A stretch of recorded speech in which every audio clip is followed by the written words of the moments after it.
Hello, everyone. Thank you for tuning into today's episode.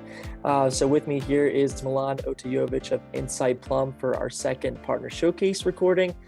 Today, we're going to walk through the supply chain disruptions, ESG and procurement and data transformation.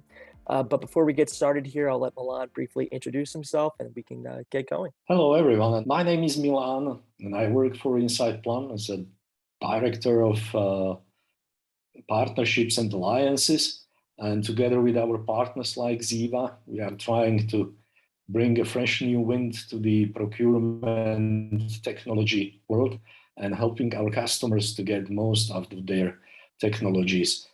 Together with partners like Xeeva, we are transforming the way how the procurement and supply chain organizations help their own businesses to thrive in this complicated and ever-changing environment.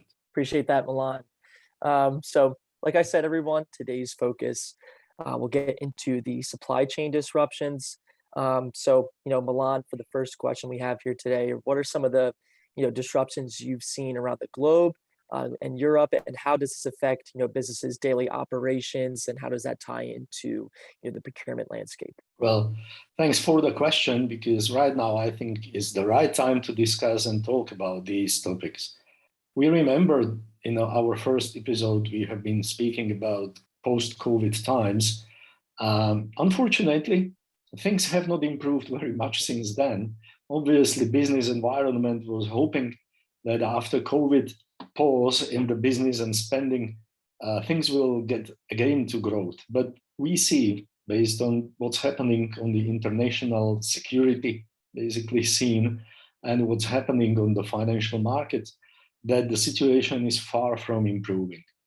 Right now, at least in Europe, but I think the global impact of the European affairs right now is pretty visible. We see a big disruptions caused by the war in Ukraine, and obviously that brings a lot of uncertainties. The second consequence of this war in Ukraine is the increased demand for diversification of energy supplies for European companies mostly. And Europe being very heavily manufacturing-based economy or economies, this has a huge impact on businesses, but also a huge impact on societies, on the daily lives of the people.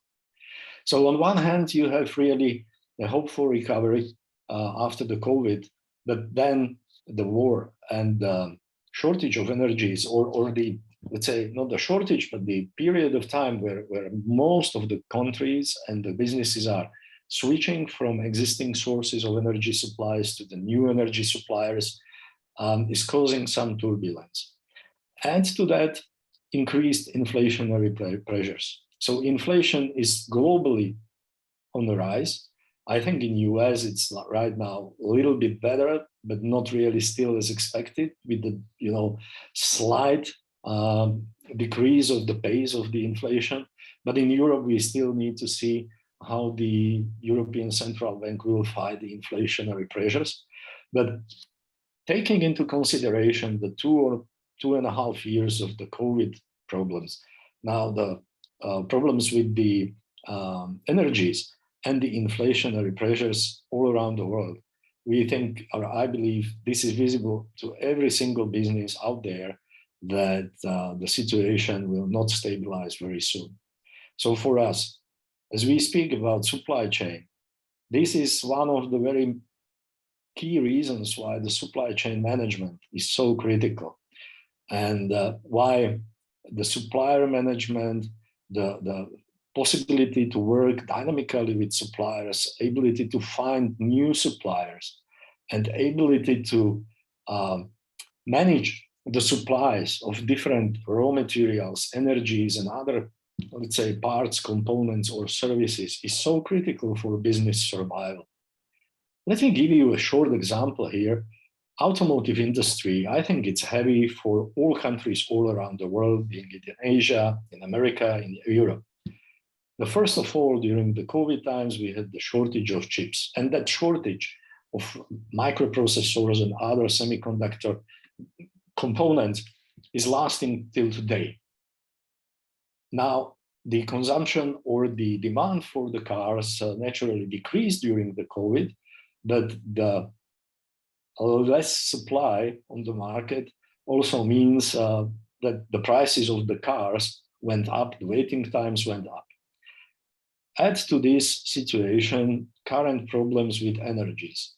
Energy, it's not the fuel for the cars, but it's the fuel for manufacturing the basic components of the cars, like the engines, like transmissions, and many other parts of the car. So aluminum, for example, which is very heavily demanding electricity to produce aluminum, or even the iron smelters, they all need energy. Since the energy prices are skyrocketing, automotive industry is hit again with additional shortage of supply, or maybe not shortage of supply, but by shortage of affordable supply.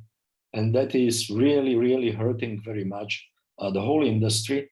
And as we know, it's an industry which is tying in lots of other suppliers, lots of other companies supplying to automotive industry, lots of services, goods, components, etc., etc. So you see how unprecedented situations, which are accumulated over 3 years now, let's say, are having very much impact on almost every single person's life and economies globally. So this is to introduce the topic, actually. Milan, thank you for that response and touching upon the different problems and challenges faced within the different industries. For those tuning in, thank you for tuning in. Look forward to doing this next time. Thank you, Andrew and Xeeva team. I really appreciate and I'm happy that we can discuss these topics. They are really well-timed and relevant right now. So thank you for having me. Of course. Thank you.